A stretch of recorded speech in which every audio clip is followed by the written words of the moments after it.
Hey, welcome back to the show. I'm John F. Gately. You can call me Jack, and of course I'm broadcasting to you today from America's hometown, Plymouth, Massachusetts, behind enemy lines. Wow, we have a great show for you today. Lots of stuff going in Boston relative to COVID restrictions. Not going to get into that, maybe tomorrow. Today I wanted to talk to you about the lawsuit filed by the journalist Alex Berenson against Twitter. It was filed yesterday in San Francisco. Very, very important. You've probably heard me talk about Alex Berenson on this channel as soon as, like, say, Monday or last week. And yeah, so he's an important figure in journalism relative to virus coverage, relative to, how do I want to say this, contrarian thoughts, especially on virus coverage. And he got banned from Twitter this past August, ostensibly for his fifth strike against the Twitter policy. And this was the tweet, let's see if we can bring it up here for you on the screen, that broke the Tweety bird back, so to speak. Now, let's just read it, go over it really quickly. This tweet, which was from late August of 2021, earlier this year. It doesn't stop infection or transmission, and by it, he means the vaccine. Don't think of it as a vaccine. Think of it at best as a therapeutic with a limited window of efficacy and terrible side effect profile. That must be dosed in advance of illness. And we want to mandate it? Insanity.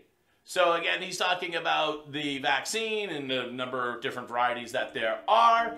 And at the point that he sent this out this past summer, this was the height of heresy, and many people were saying, look, Alex, that's totally not true. And that's actually not the core of the lawsuit. It doesn't matter that this may or may not be true. That is not ostensibly the heart of the matter. You would think it is. Certainly from a political and a science point of view, it is, but not from a legal point. Let's remember also that I'm not a lawyer, thank God, or a doctor either, but I can read and write a little bit.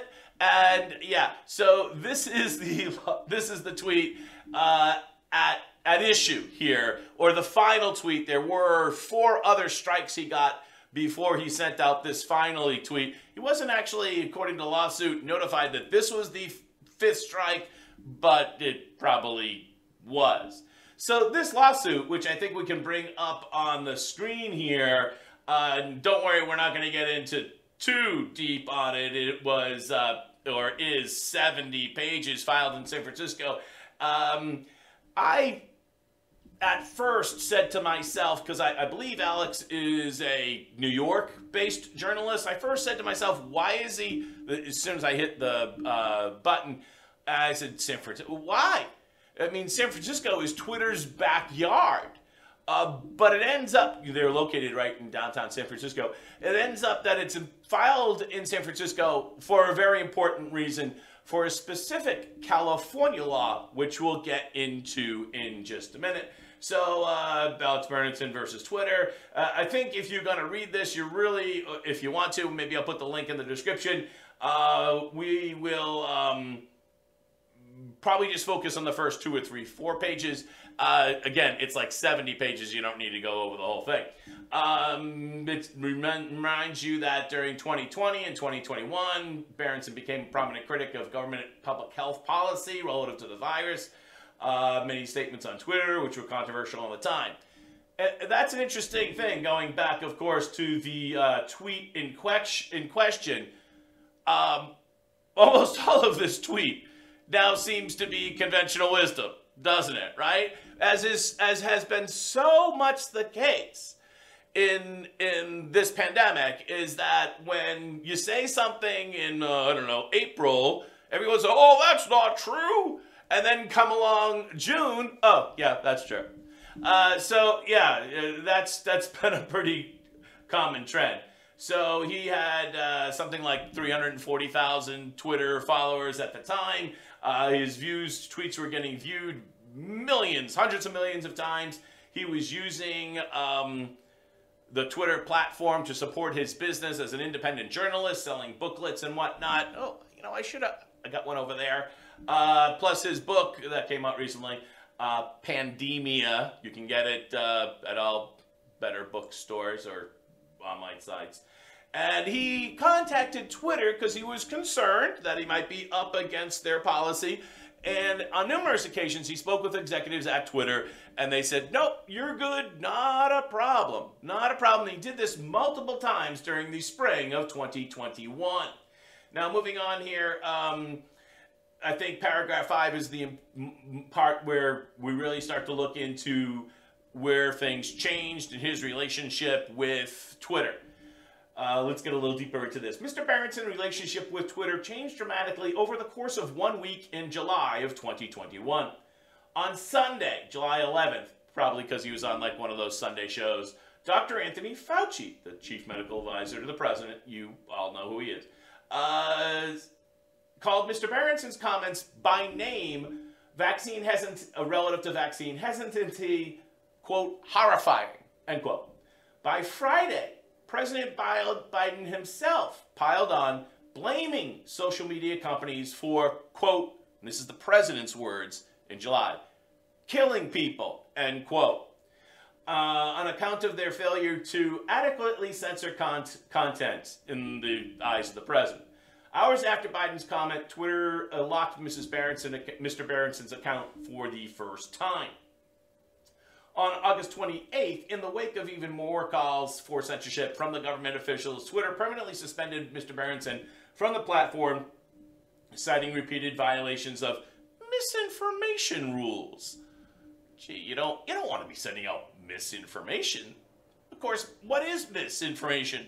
It's probably just information or viewpoints that the government doesn't like.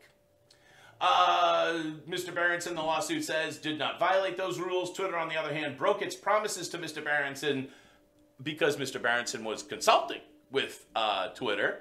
Why did Twitter change their policy?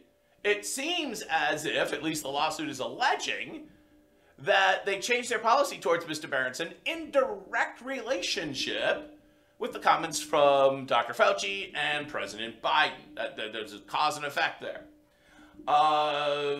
Twitter and other social media companies have fended off lawsuits like this particular lawsuit using Section 230, which I know that you've been hearing about and very controversial, of the Communications Decency Act of 1996.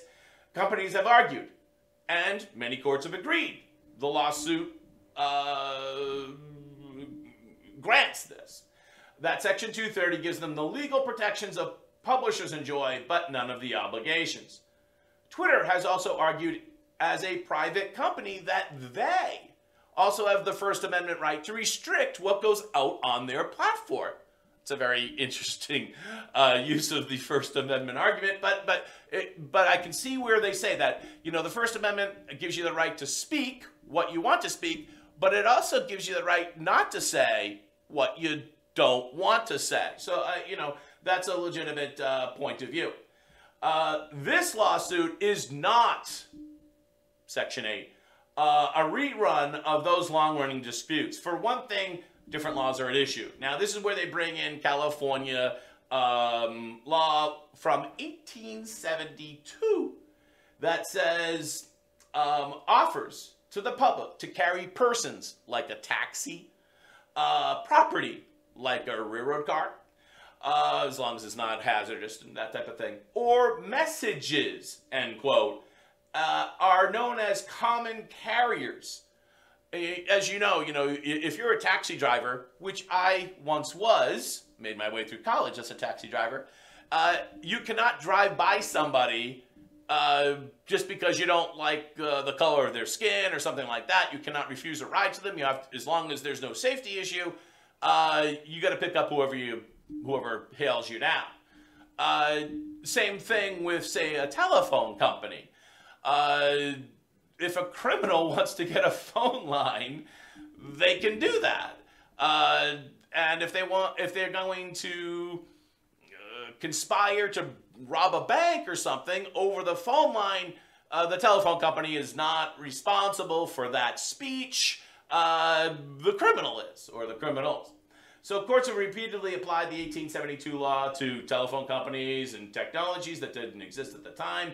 And of course, Twitter's core business, as Twitter explains it, is a social broadcast network that enables people and organizations to publicly share brief messages instantly around the world. Section 230, which preempts certain state and local laws, does not shield Twitter, the lawsuit alleges, from the reach of California's Common Carrier Statute or the California Constitution. I think this is kind of the crux of the issue. Twitter's potential reliance upon Section 230 as a defense of Mr. Berenson's claims raises First Amendment issues that the federal courts must adjudicate. If Section 230 deprives Mr. Berenson of the benefits of California law that require Twitter to meet its obligations as a message service, then the First Amendment itself is at stake, because Section 230 as a federal law is the source of the power and authority by which Mr. Berenson's speech rights were lost or sacrificed. Money quote right there. In fact, the Supreme Court has already signaled in its awareness of these issues.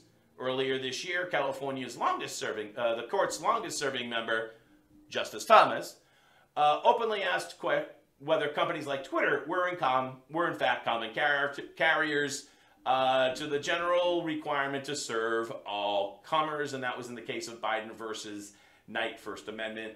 You can go look that up if you really have nothing else to do.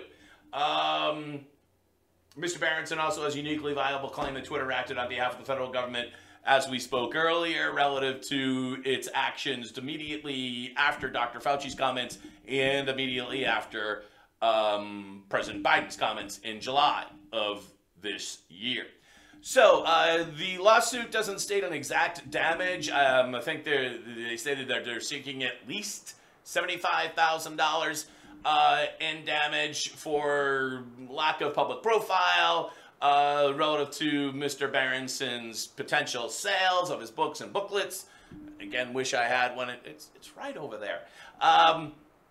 Pandemia is the name of the book. You can go get it. You may have heard me say on the channel just the other day, I bought it. I haven't had time to read it, but I bought it just because I support his work. More importantly, how or what type of society would we have if the government can signal, maybe not directly call up, but I mean, the message was crystal clear. If you have any, cause and effect, it's in politics, there's not always the, kick Mr. Berenson off the platform. There's never that type of smoking gun. People send messages through the internet, through Twitter, which set policy without actually blurting it out specifically. In other words, people get the hint. And it was quite clear, especially when Dr. Fauci referred to Mr. Berenson in particular, that it was quite clear the government wasn't happy anymore, and that Twitter was basically acting as an agent of the government, which then subsequently banned Mr. Berenson from Twitter. If Mr. Berenson is unsuccessful in this lawsuit, what type of chilling effect, that's an important First Amendment phrase, what type of chilling effect does that have for other journalists or anybody really on the internet, that their content cannot also be struck down if it is not consistent with the current line, the line from the regime, whoever they happen to be, Democrat, Republican, whatever, at the time. And especially in something like this topic, which, our knowledge is evolving. on a somewhat rapid pace. As we spoke about earlier, this tweet here, it seems basically true now, doesn't it? So I'll be looking forward to figuring out how this all breaks down. I'm sure it'll be a lengthy process. I really hope he does not settle. I don't think he will, or I don't see that happening. This does not seem to be something that he files just so to settle and get money. I hope not. And I think he understands the important First Amendment rights and that he actually needs a ruling, one way or the other, win or lose, to set a precedent here, to send a message. And this would have a dramatic impact upon, if it rules either way, really, upon our First Amendment ability through big tech to communicate with others, especially if it's not favored speech. I'm John F. Gately. You can call me Jack, from beautiful Plymouth, America's hometown, Massachusetts, behind enemy lines. I'll see you next time. Thanks for watching.